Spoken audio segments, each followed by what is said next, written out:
Thank you very much, Mr. Lee, Mrs. Black, ladies and gentlemen. 21 years ago, this last September, on a lonely stretch of railroad track paralleling U.S. Highway 101 near Salinas, 32 Bracero farm workers lost their lives in a tragic accident. The Braceros had been imported from Mexico to work on California farms. They died when their bus, which was converted from a flatbed truck, drove in front of a freight train. Conversion of the bus had not been approved by any government agency. The driver had tunnel vision. Most of the bodies laid unidentified for days. No one, including the grower who employed the workers, even knew their names.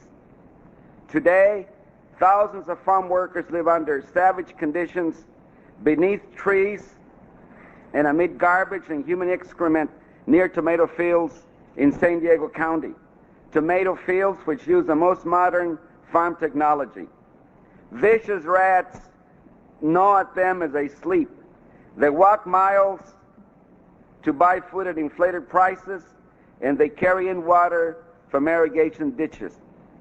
Child labor is still common in many farm areas.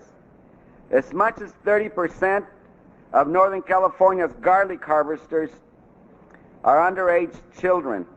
Kids as young as 6 years old have voted in state-conducted union elections since they qualified as workers. Some 800,000 underage children work with their families harvesting crops across America. Babies born to migrant workers suffer 25% higher infant mortality rates than the rest of the population. Malnutrition among migrant workers' children is 10 times higher than the national rate.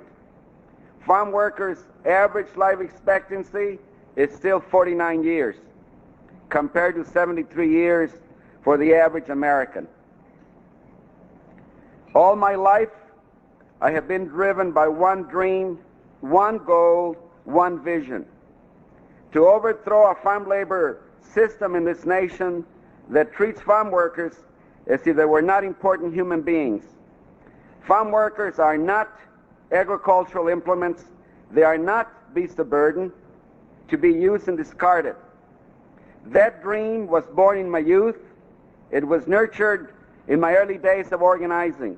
It has flourished. It has been attacked. I'm not very different from anyone else who has ever tried to accomplish something with his life.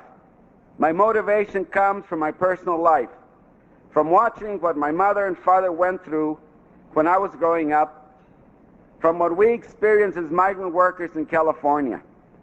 That dream, that vision, grew from my own experience with racism, with hope, with a desire to be treated fairly and to see my people treated as human beings and not as chattel.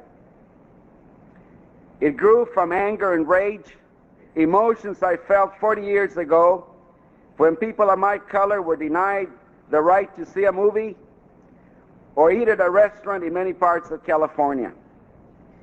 It grew from the frustration and humiliation I felt as a boy who couldn't understand how the growers could abuse and exploit farm workers when there were so many of us and so few of them. Later in the 50s, I experienced a different kind of exploitation. In San Jose, in Los Angeles, and in other urban communities, we, the Mexican-American people, were dominated by a majority that was Anglo. I began to realize what other minority people had discovered, that the only answer, the only hope, was in organizing. More of us had to become citizens. We had to register to vote, and people like me had to develop the skills it would take to organize, to educate, to help empower the Chicano people. I spent many years before we founded the union learning how to work with people. We experienced some successes in voter registration, in politics, in battling racial discrimination.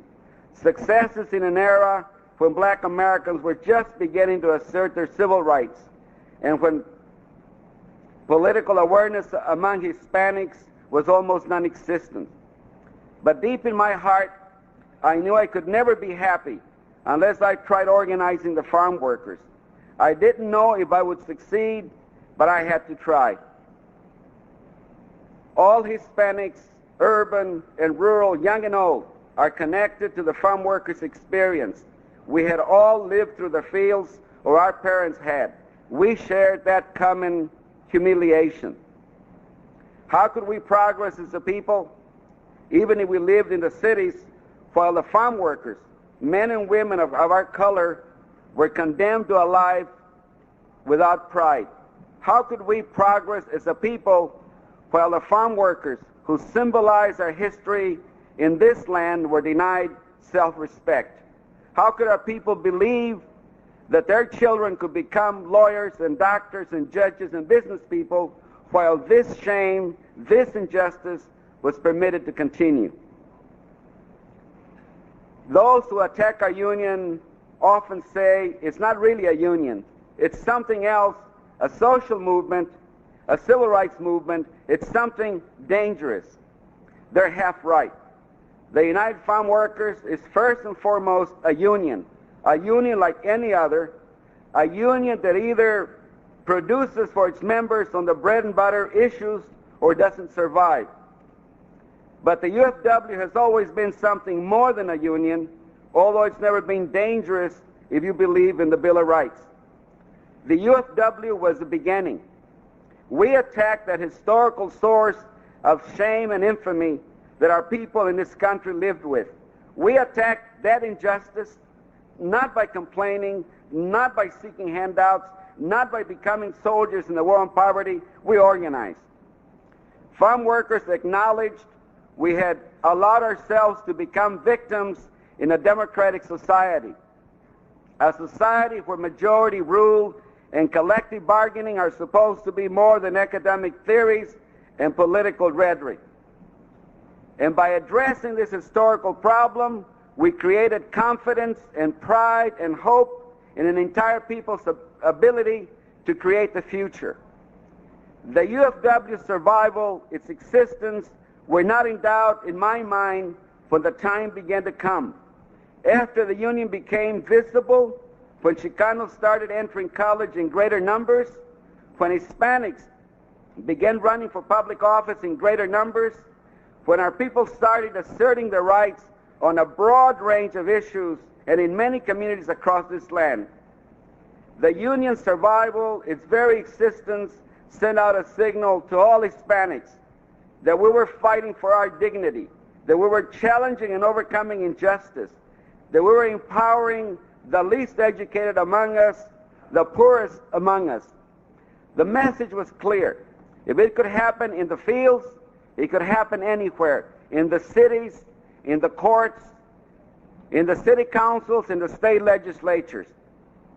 I didn't really appreciate it at the time, but the coming of our union signaled the start of great changes among Hispanics that are only now beginning to be seen. I've traveled to every part of this nation. I have met and spoken with thousands of Hispanics from every walk of life, from every social and economic class. And one thing I hear most often from Hispanics, regardless of age or position, and from many non-Hispanics as well, is that the farm workers gave them the hope that they could succeed and the inspiration to work for change. From time to time, you will hear our opponents declare that the union is weak, that the union has no support, that the union has not grown fast enough. Our obituary has been written many times. How ironic it is that the same forces that argue so passionately that the union is not influential are the same forces that continue to fight us so hard. The union's power in agriculture has nothing to do with the number of farm workers under union contract. It has nothing to do with the farm workers' ability to contribute to democratic politicians. Doesn't even have much to do with our ability to conduct successful boycotts. The very fact of our existence forces an entire industry, unionized and non-unionized, to spend millions of dollars year after year on increased wages, on improved working conditions, and on benefits for workers. If we were so weak and unsuccessful, why do the growers continue to fight us with such passion? Because as long as we continue to exist, farm workers will benefit from our existence, even if they don't work under union contract. It doesn't really matter whether we have 100,000 or 500,000 members. In truth, hundreds of thousands of farm workers in California and in other states are better off today because of our work. And Hispanics across California and the nation who don't work in agriculture are better off today because of what the farm workers taught people about organization, about pride and strength, about seizing control over their own lives. Tens of thousands of children and grandchildren of farm workers and the children and grandchildren of poor Hispanics are moving out of the fields and out of the barrios and into the professions and into business and into politics.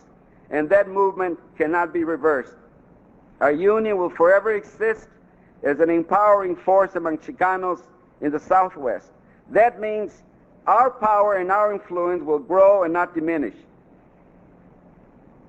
Two major trends give us hope and encouragement. First, our union has returned to a tried and tested weapon in the farm workers' nonviolent arsenal, the boycott. After the Agricultural Labor Relations Act became law in California in 1975, we dismantled our boycott to work with the law. During the early and mid-70s, millions of Americans supported our boycotts. After 1975, we redirected our efforts from the boycott to organizing and winning elections under the law. That law helped farm workers make progress in overcoming poverty and injustice. At companies where farm workers are protected by union contracts, we have made progress in overcoming child labor, in overcoming miserable wages and working conditions, in overcoming sexual harassment of women workers, in overcoming discrimination in employment, in overcoming dangerous pesticides which poison our people and poison the food we all eat. Where we have organized, these injustices soon pass into history. But under Republican Governor George Deukmejian, the law that guarantees our right to organize no longer protects farm workers. It doesn't work anymore.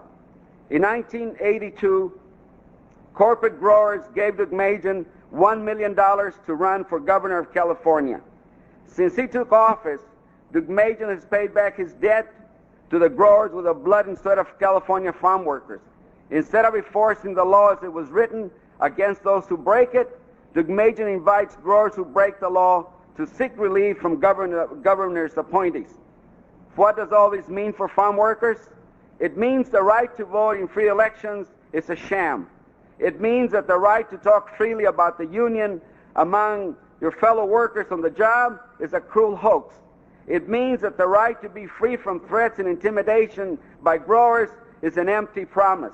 It means that the right to sit down and negotiate with your employer as equals across the bargaining table and not as peons in the fields is a fraud. It means that thousands of farm workers who are owed millions of dollars in back pay because their employers broke the law are still waiting for their checks. It means that 36,000 farm workers who voted to be represented by the United Farm Workers in free elections are still waiting for contracts from growers who refuse to bargain in good faith. It means that for farm workers, child labor will continue.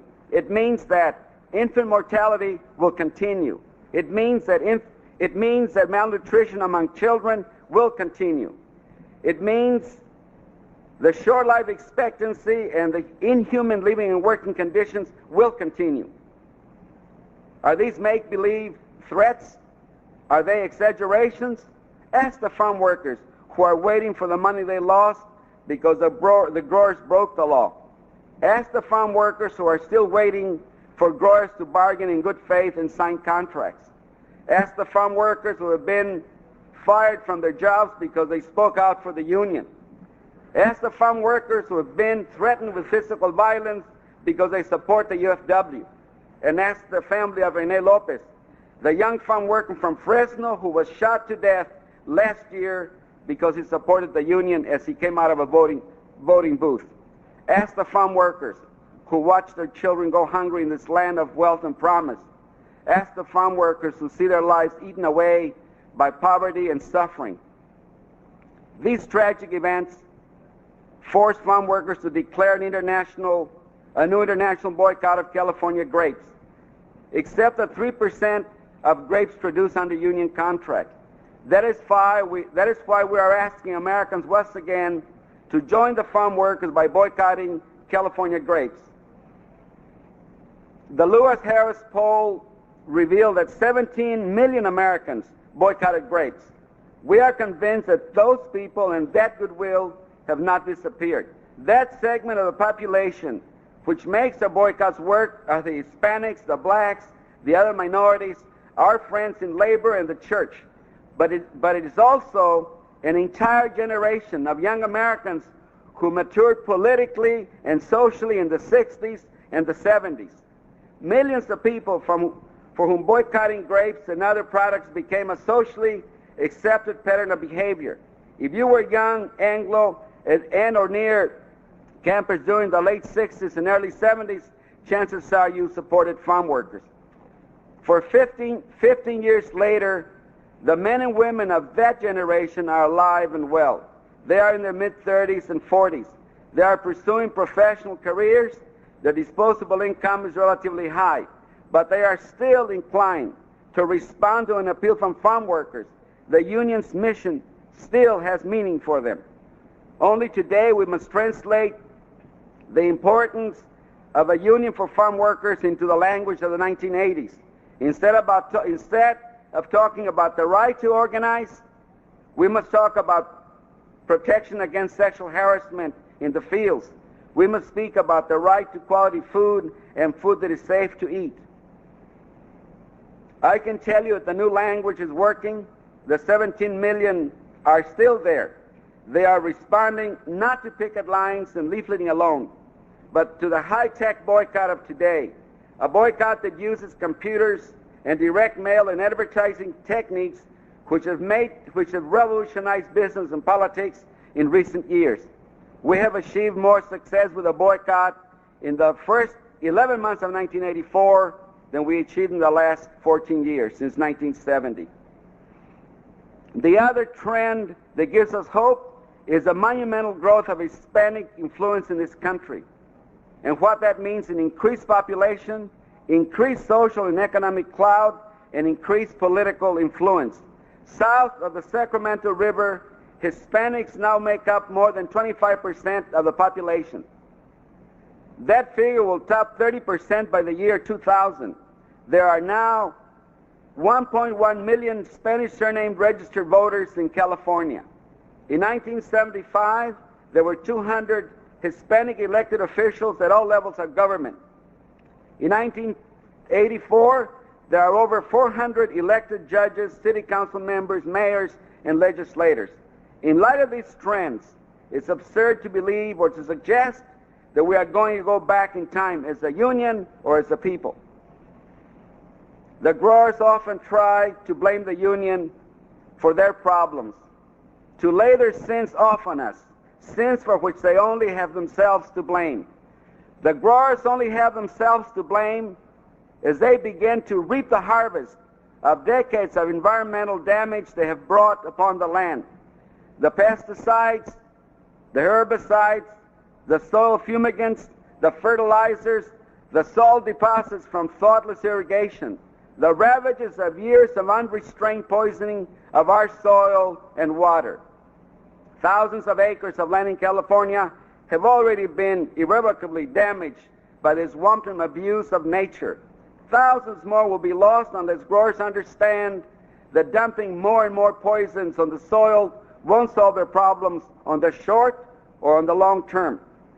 Health authorities in many San Joaquin Valley towns already warn young children and pregnant mothers not to drink the water because of nitrates from fertilizers which have poisoned the groundwater.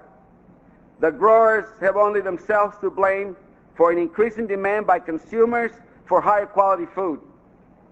food that isn't tainted by toxics, food that doesn't result from plant mutations or chemicals that produce red, luscious-looking tomatoes that taste like alfalfa. The growers are making the same mistake American automakers made in the 60s and 70s when they refused to produce small economical cars and open up the door to increase foreign competition. Growers only have themselves to blame for increasing attacks on the publicly financed handouts and government welfare, water subsidies, mechanization research, huge subsidies for not growing crops. These special privileges came into being before the Supreme Court's one-person, one-vote decision, at a time when rural lawmakers dominated the legislature and the Congress. Soon those handouts could be in jeopardy. As government searches for more revenue and as urban taxpayers take a closer look at farm programs and who they really benefit, the growers only have themselves to blame for the humiliation they have brought upon succeeding waves of immigrant groups that have sweated and sacrificed for 100 years to make this industry rich. For generations, they have subjugated entire races of dark-skinned farm workers. These are the sins of growers, not the farm workers. We didn't poison the land. We didn't open the door to imported produce. We didn't covet billions of dollars in government handouts. We didn't abuse and exploit the people who work the land. Today, the growers are like a punch-drunk old boxer who doesn't know he's past his prime. The times are changing. The political and social environment has changed. The chickens are coming home to roost, and the time to account for past sins is approaching. I am told these days farm workers should be discouraged and pessimistic.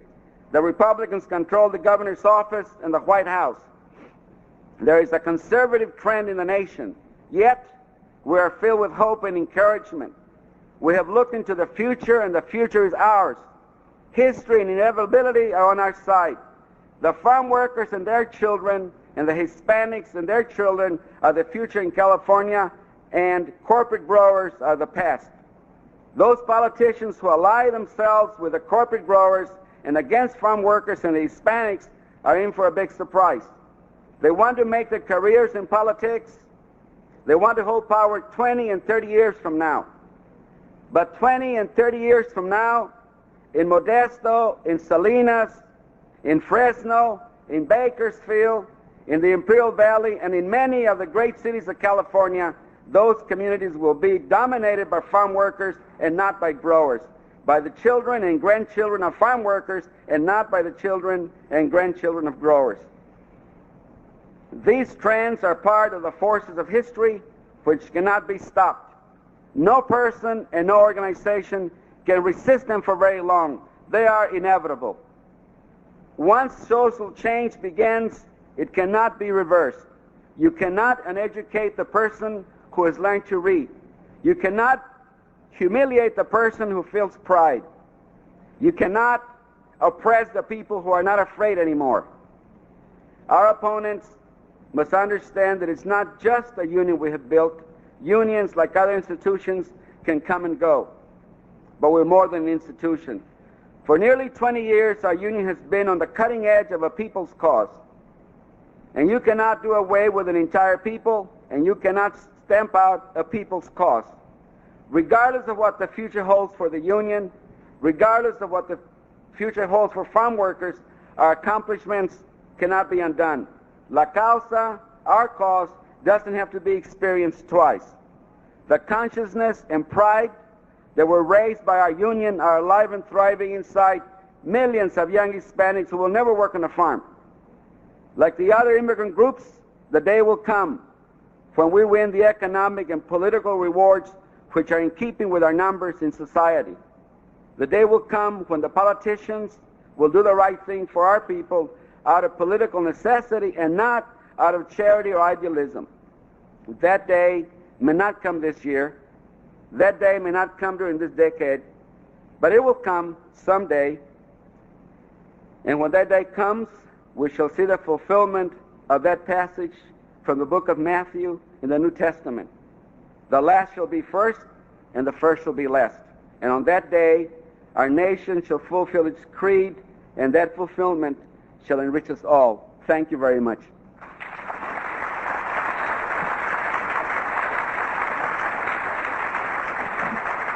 Thank you.